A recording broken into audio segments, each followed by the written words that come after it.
everyone. If we could get everyone to take their seats, we'll go ahead and get started.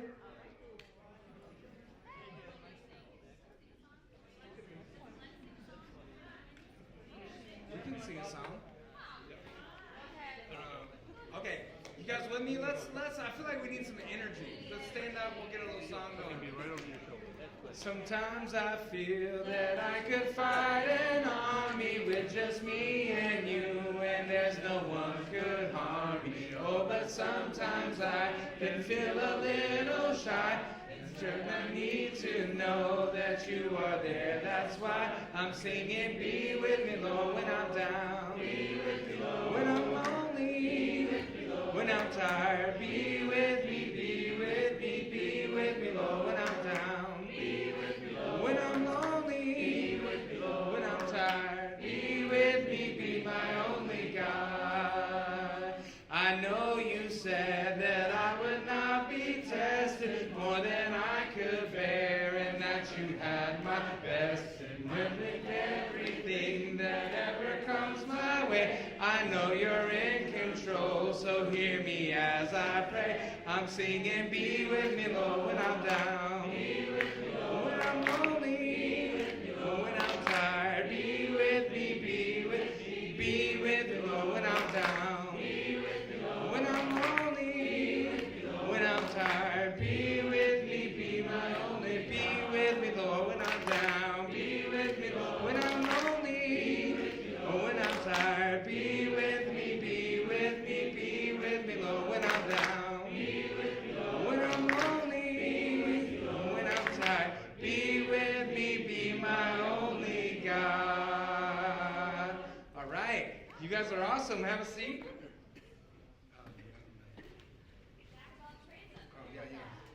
We're doing our best. All right, we're trying to bring the energy tonight. All right, we're getting situated here. Okay. All right, well, welcome everyone. Welcome. It's great to be with everyone tonight. We are doing the class tonight on a follow-up from Glenn's lesson on Sunday. And to start off, I just wanted to do a couple of announcements. Obviously, we have church this weekend, so same place, or same time, same place as normal. Teen service as well. Yep, and then we have a new member orientation at 4 p.m. on Sunday for those who have been restored, baptized, or have become new members from last year to this year, starting in January of 2025. So if you know people in your family group, obviously that's not this group, but if you know people in your family group, please let them know. And then also for Adam and Valerie's wedding shower coming up, I think, or there's a bridal shower for Valerie Holland, and all sisters are invited, and that is at the home of Jen Radel on Saturday, March 14th at 11 a.m. So if you'd like to go to that, please RSVP to Jen. And I think there's a groom honoring for Adam on Friday, March 20th from 6 to 9 p.m. at his house right here in Lowell. So if you want to go that, I think just let Adam know, and that'd be great. So we just want to have those announcements. But we're going to go ahead and jump into it tonight. So if you turn to Luke 8:22, we're going to read verses 22 through 25. All right, you guys with us tonight? Ready to rock? All right. In verse 22, it says, "One day Jesus said to his disciples, 'Let us go over to the other side of the lake.' So they got into a boat and set out. As they sailed, he fell asleep. A squall came down on the lake, so the boat was being swamped, and they were in great danger. The disciples went and woke him, saying, 'Master, Master, we're going to drown.' He got up and rebuked the wind and the raging waters. The storm subsided, and all was calm. 'Where is your faith?' he asked his disciples. In fear and amazement, they asked one another, 'Who is this? He commands even the winds and the water, and they obey him.'" What an amazing passage on faith. I think it's just real because we all go through storms. And as I was reading through this, I think just as a follow-up to Glenn's lesson on Sunday, I had 3 quick points that I think stood out to me. And that's, when we're following Jesus, storms will come. The storms are going to come no matter what. I'm preaching to the choir in this room, looking around this room. I'm sure we could go on and on about the storms that you guys have weathered, that we've all weathered, and I'm inspired by that. I think that's amazing. I think you guys have a lot of experience and wisdom to pass on. Number 2 is that storms expose our fears. That God uses the storms in our life to expose our heart, to expose our fears, what we're going through, so that He can strengthen our faith. And the last lesson is that Jesus is greater than the storms. Is that, and that ultimately He's in the boat with us, that He's there to help grow our faith during the storms. I'm going to start out with a storm tonight, a story on the first port, and a storm, yeah. I'm not starting with a storm. But the first point is storms will come when we're following Jesus. And a story here is a cruise ship once encountered a violent storm. Waves crashed against the ship, and passengers were panicking. One passenger ran to a crew member and said, "Are we going to sink?" The crew member calmly replied, "Sir, this ship was built to go through the storms, not around them." And I think that's just such a great point because, the cruise ship was built to go through the storm. And I think because we have Jesus, not because there's anything necessarily great about us that will make us make it through the storm, but because we have Jesus, we can go through the storm. I don't know if I've preached this before, but one of my favorite animals is the buffalo. And when a storm is coming, the buffalo, the difference between buffaloes and cows are cows run away from the storm and kind of hunker down in the storm and just wait till it goes over. They try to avoid it. But buffaloes go straight to the heart of the storm because they're like the quickest way to get through is just to go the other direction and get right through the storm as quick as possible. And, when we have Jesus, we can have confidence to do that, to go through the storm. And we all face storms. And I think there's many different storms we can face as disciples. Sometimes it's relational heartbreak. And sometimes it's people leaving God and the church, people you've invested your life, your heart into. It can be different conflicts with people. It can be giving your heart and relationships after you've been hurt. It can be just hard to do that.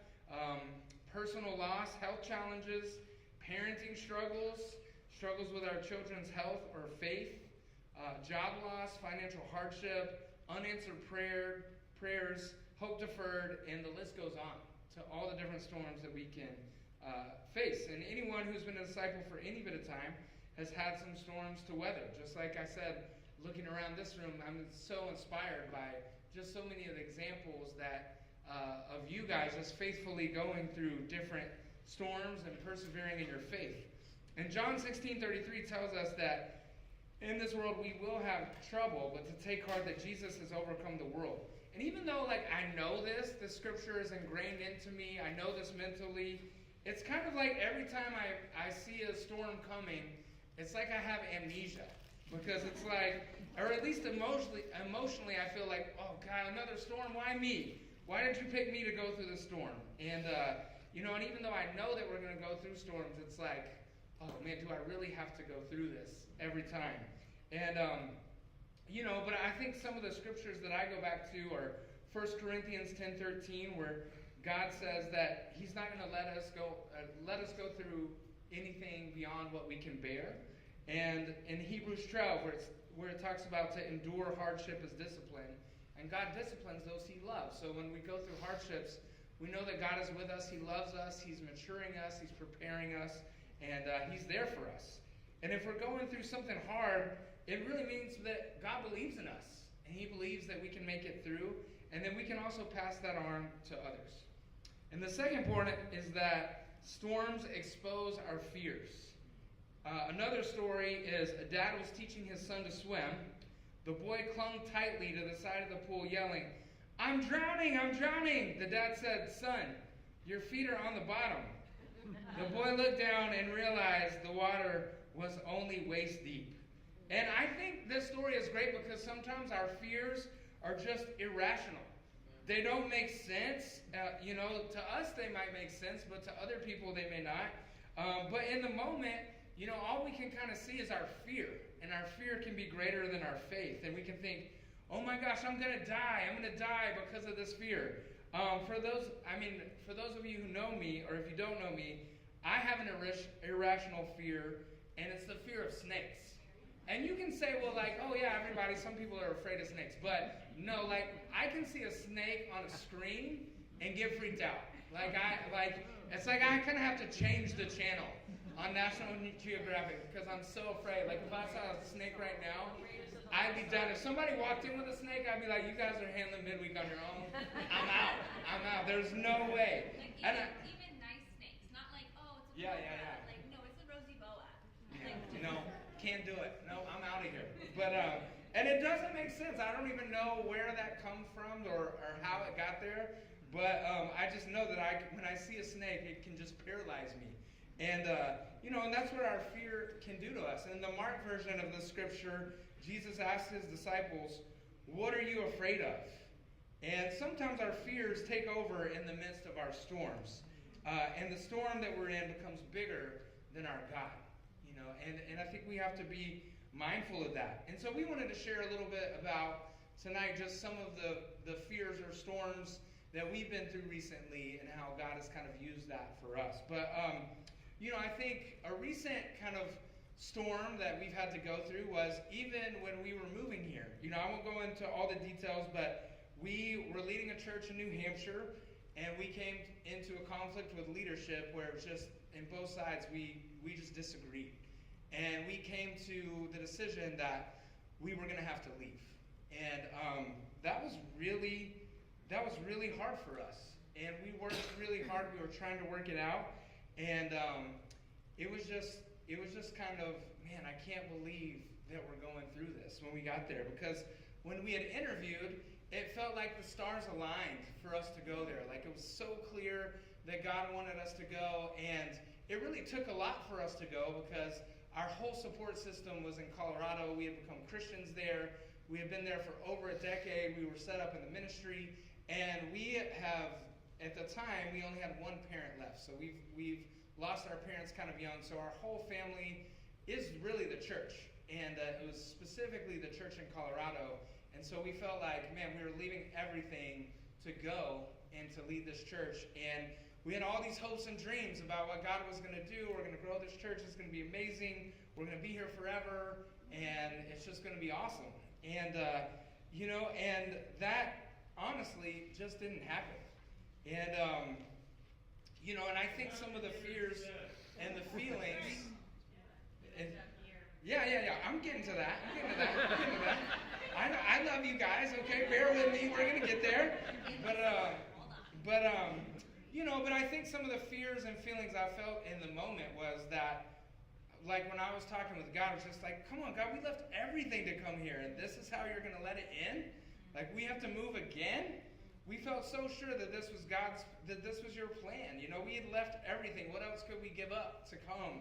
And we thought you had our back, God. And, our kids were just making friends, and we feel like, okay, we're going to have to uproot again. We had just started to get some evangelistic movement going, and then it was like, man, we have to leave and drop everything. And it was also so hard because we loved the church deeply. We loved everyone in the church. We felt like we really gave our heart.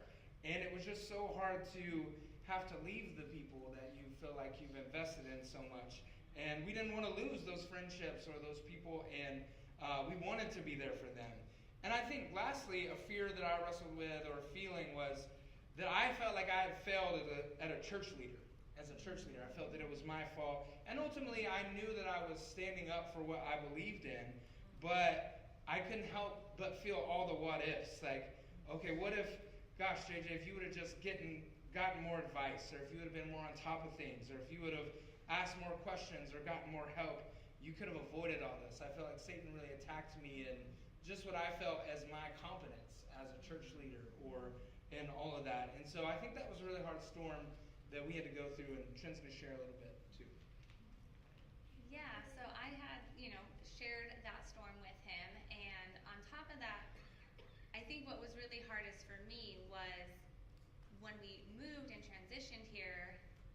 In my opinion, it seemed like JJ's storm really cleared up pretty quick. At least that's how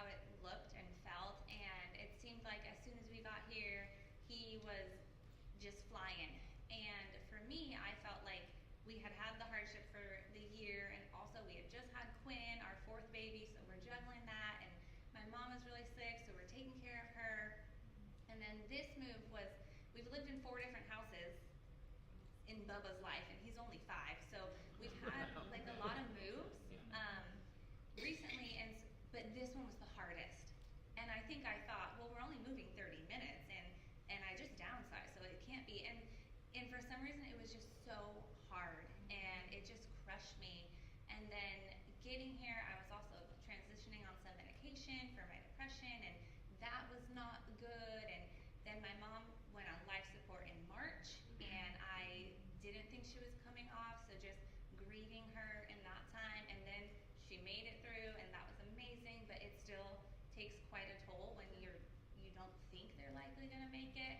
And then she went through another bout in September, and then in November is when she finally passed away. And so for me, I felt like I just like kept getting hit with the storm. And then I had great relationships in New Hampshire, and I'm super grateful for them still, but it's been harder to make friends here. It's just a different demographic, and like there were more, like for our job at least, like there's more stay-at-home moms there's more people like available during the day. And so that's just been harder logistically here, because everyone's available in nights and weekends, but that's when it's like, well, we have to do all our work, so friend time is hard, and just how do you juggle it all, and you gotta put kids to bed. So I felt like I was kind of just like drowning throughout. And what I think is amazing is God can still do incredible things even when you're in the storm. So though I feel like 2025 was such a hard year for me, and I really don't feel like the sun started to, like just how we just got that amazing weather, and like the sun came out and you could feel it and it's glorious. Like I feel like I didn't get to feel that till the beginning of this year. That was when I finally started feeling like hopeful. And I think in part because of, it wasn't just this move where I was like grieving, but it's the fear of the future for me of, okay, it's this one, yeah, and then what about the next one? And then what about the next one? And because we don't have family, and now all of our parents are gone, and that's just a deep desire I have, is for multi-generational family, and for our kids to have people who are just stable and who know them, and like childhood, lifelong best friends, and just feeling like, well, we just keep moving, and it's just so painful. And so I think I grieve on the front end, like I'm an anticipatory griever, and he doesn't grieve till after. And so just like the fear of that was really causing me to spiral. And I do feel like God has helped me to like be more surrendered with, just kind of be open-handed of, okay, there might be another move, and there might be another move, and there might be another move, but I can pick up great relationships at each spot, and we can hopefully make a difference in someone's life, and we'll still be able to carry a few things with us. And the kids might not remember the people, but they'll remember the security and the love that was created in them. So I feel like God has really helped me with that, but it was definitely a storm, I will say.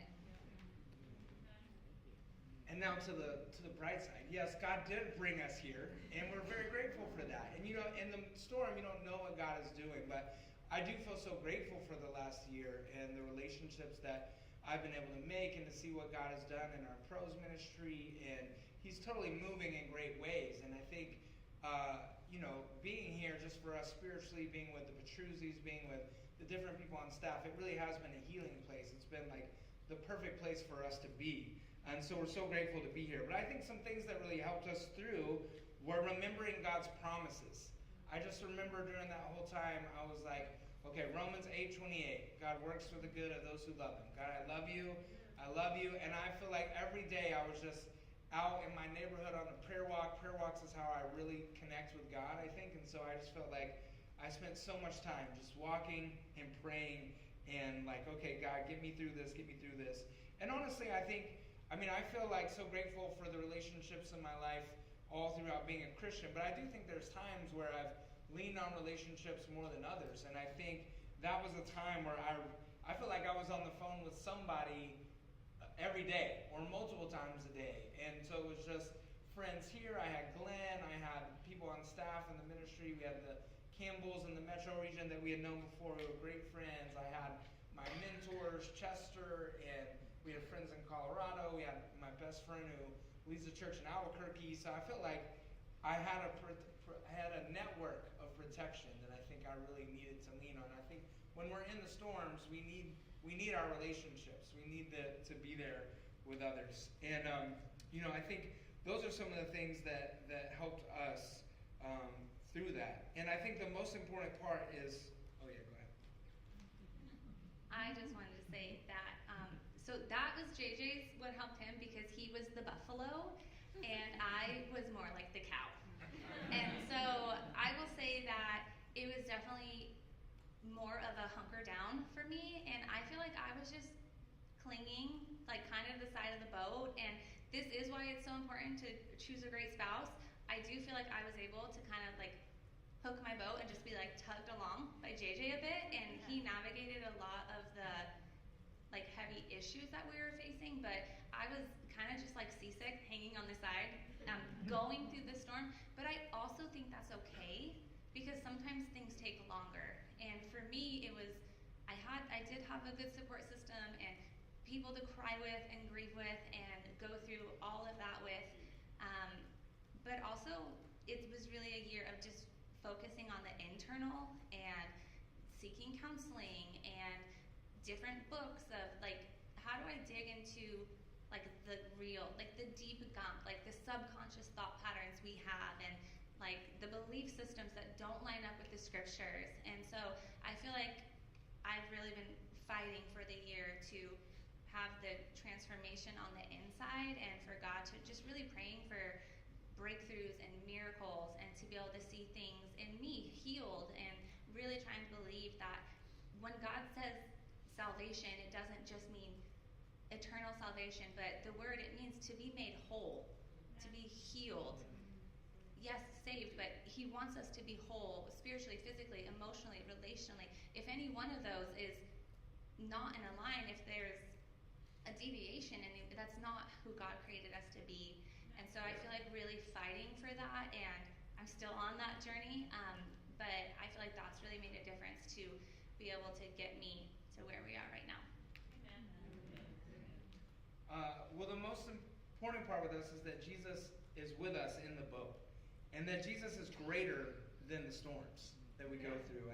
And I know it's kind of easy to say that now, but when you're in the storm, it can be harder to remember that. But I wanted to close out just this last point with a story as well. And it says, a man boarded a plane during a terrible thunderstorm. The flight attendants were calm, but the turbulence was intense. Lightning flashing, the plane shaking. Passengers were gripping their seats in fear. The man noticed a little girl sitting nearby who seemed completely unbothered. She was quietly coloring in a book while everyone else looked terrified. Finally, he asked her, "Aren't you scared?" She looked up and said, "Why would I be? My dad's the pilot." And, I love that, because we got to remember that God is the pilot, that we have Jesus as our pilot, and that he's also in the boat with us. And whatever any of us are going through right now, we got to remember that God's got us. He's our pilot, and we got to remember that. And, and I think lastly, I just wanted to encourage us, like, I know what I'm saying tonight, all of you know, and it's more of a reminder. But I think what I really want to charge this group with is that we need to be in the boat with others during their storms. Because as I look around this room, like I said, so many storms that have been weathered, so much experience and love and wisdom to give. And that's amazing. But the church has had, I think in the last 2 years, almost 70 baptisms in the last 2 years. And